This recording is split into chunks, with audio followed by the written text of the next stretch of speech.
In French we say pomme. Huh? I mean, French is the odd one. I also like that in French, pomme de terre. A potato! Okay. But again, in Catalan we say pomme. I love Catalan people. We are very dramatic. Hello. Well, yeah, we have a lot of differences. Very distinct pronunciations, like Spain, France. I mean, the word can be similar, but what differentiates us is the pronunciation. Yes. Really strong accent from our countries, I guess. Out of here, like, we're the ones who are gonna sound closest. Yeah, probably. Or maybe Portugal and Spain. Yeah, true. I think French is gonna be the old one. I also think like Portuguese and Italian will have a lot of similar words because like that's happened before. Like everything is different and like Italian and Portuguese are like, yay! Yes. But more with you than him. Probably. I'm excited. We have a lot of words for that. Yeah. In the US, we say beautiful. In Portugal, we say lindo. Well, in Brazil we can say lindo, bonito, belo. I think it's same in Spanish. We can say bonito, we can say lindo, we can say bello. So Same word. yeah, same. I would say for us, we would say bello or bella if it's a woman. In French we'll say beau or belle if it's a woman. B-E-A-U, same as the beginning of beautiful. In the US, that's a name. Yeah, the same spelling. B-E-A-U. Beau is afraid, but Beau is a name. The beauty is called belle, so it's literally called belle. Yeah. Ooh, I'm surprised by Beau. We all. Yeah. I mean, French is the odd one out. But same writing as English. And beau, belle, bella, bello is same. Feminine way, bella, belle. Oh, yeah. Very similar. I'm not the odd one out. Yeah. We have the same words, they just don't know about it. In the US, we say thank you. In Portugal, we say obrigado. In Brazil we say obrigado. In Spain we say gracias. In Italy, we say grazie. We have many ways to say it, and if I say all the ways, we have similarities. Oh, really? The basic one would be merci, but I can also say je suis votre obligé. Like with obrigado is similar. I don't find the other ones, but I swear we have others. So Spanish and Italian are the similar ones, but in Catalan we say merci. Oh! Yeah. I didn't know that. Yeah. Then the odd one is actually America. Yeah. I mean, it is an Anglo-Saxon language. We are all Romance languages. In English, we say apple. In Portugal, we say maçã. In Brazil we say maçã. In Spain we say manzana. In Italy, we say mela. In French we say pomme. Okay. But again, in Catalan we say pomme. Oh! I love Catalan people.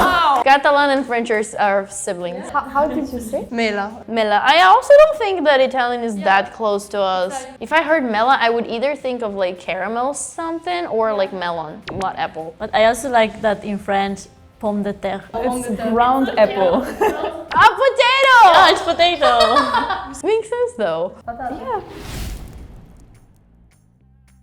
In English, we say window. In Portugal, we say janela. In Brazil we say janela. In Spain we say ventana. In Italy, we say finestra. In French we say fenêtre. Oh wait, in Catalan we say finestra. Oh, really?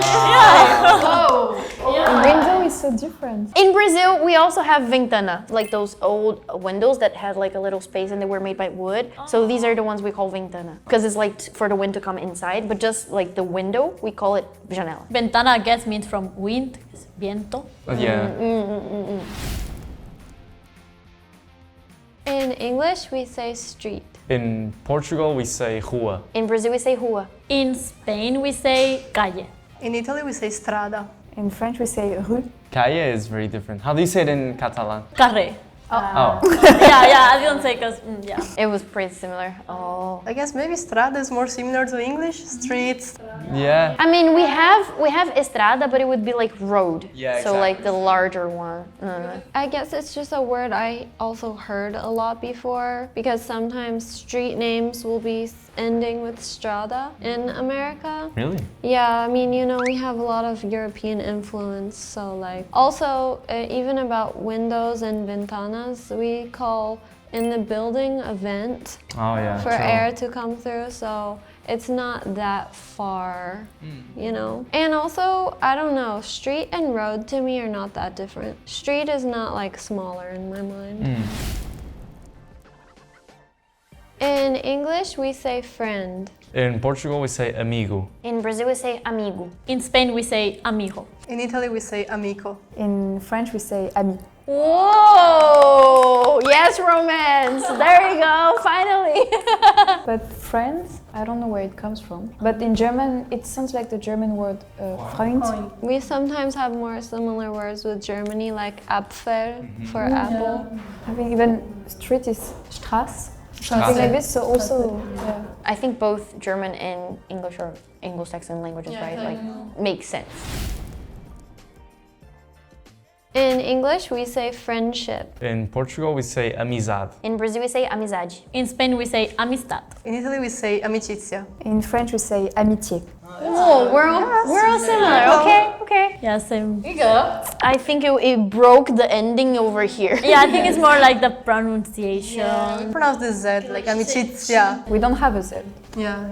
The same. Same. So the spelling is pretty much the same in most words in Portuguese for Brazil and for Portugal, but the pronunciation goes like different. You say Amizade. and I say amizade. So like I read the E in the end of the word and he doesn't really, like, it cuts kind of, or says like really shortly. In English, we say teacher. In Portugal, we say professor. In Brazil we say professor. In Spain, we say profesor. In Italy, we say professore or insegnante. In French, we say professeur or enseignant. Wow. That seems like the verb for us, like the verb to teach is ensinar. same. That makes sense. But we don't differentiate between like professor and teacher. We also do the same. only teach. Professor. Yeah, same. I'm trying to think, I wonder if it's not about which level they teach. Yeah. We will Like use different professor and words, teach. but essentially it's the same thing. They are teaching. Yeah, but in elementary school, I would never call a teacher. So like high school, university, professore. Elementary school, middle school, insegnante. Oh, same for English though. We have professor, but it's only for college and university. All professor. Yeah.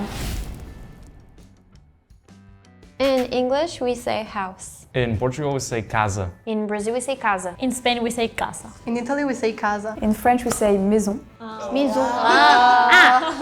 I get it if it's a big house, like mansão. House, we have manoir. A mansion is a manoir, but a house is a maison. In Spain, maison is a traditional restaurant. I guess maison can just be the name of the place where you reunite. So if you do the same work for Maison Margiela, they're all working for the fashion brand, then I guess that's why they will keep maison. I mean, between us, your actually sounds more like Spanish from Latin America. Because my S is very strong, like casa. But in Latin America, they don't use that. It's more like casa. Yeah, like my S in casa is more like in between S and Z. It's like casa.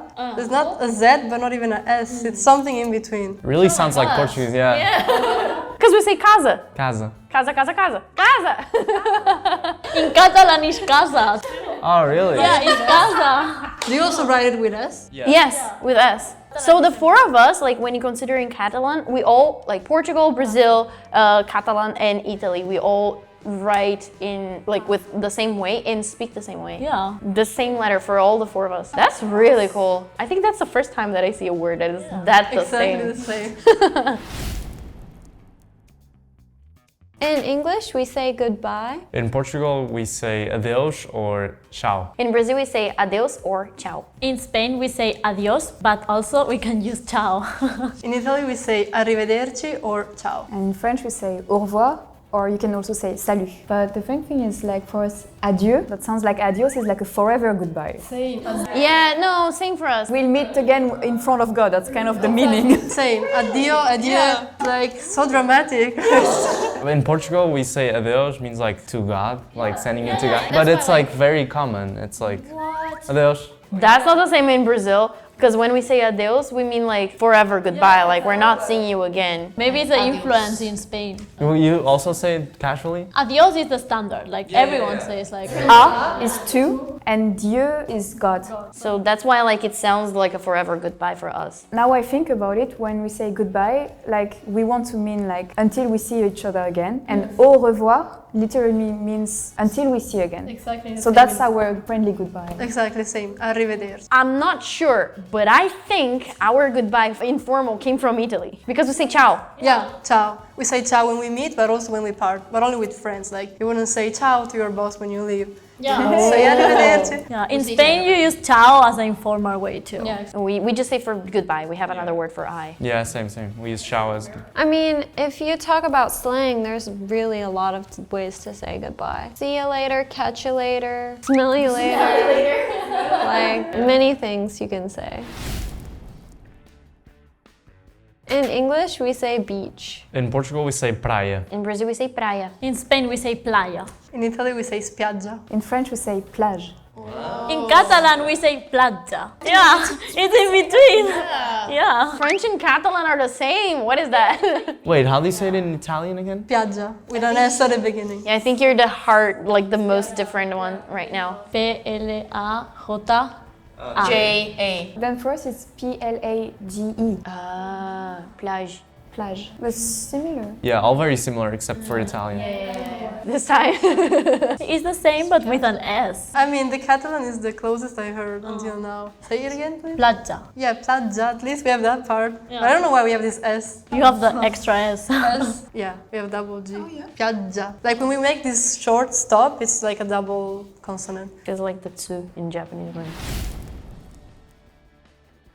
In English, we say hungry. In Portugal, we say fome. In Brazil, the filling, you can say faminto. In Spain, we say hambre. In Italy, we say affamato. In French, we say faim, but we have different way of saying it. We say I have hunger. You can say j'ai faim, but then you can also say I am feeling hungry, and then it will be je suis affamé. Affamé. Yeah. In Brazil too, we don't really use like hungry. We say I have hunger. So we have the word for hunger. Hunger is fome. So the same thing. And like one person who is starving, then we would call like faminto. They are hungry. But we don't really use that word. We don't say faminto like ever. We say tô com fome. I am hungry. Faminto. F-A-M-I-N-T-O. In Catalan, we say fam. Same as French. So when you guys all say your word, it's reminding me of the English word famine, which means like you're starving. Or lots of people are starving. Kind of the same, because for us, faminto is also like starving. Yeah. Yeah, no one says like I have hunger or I have famine. We just say I'm hungry. We are very dramatic. Yeah. Like I have hunger sounds more dramatic to me. Famine is like really serious. That's like something that happens to a community, you know? Like in English, we say landscape. In Portugal, we say paisagem. In Brazil, we say paisagem. In Spain, we say paisaje. In Italy, we say paesaggio. In French, we say paysage. Very similar. Paisagem, P-A-I-S-A-G-E-M. We write it P-A-Y-S-A-G-E because pays means land. Yeah. Oh, now I found out why we say paisagem, because I didn't know the meaning of it. Pa came from that.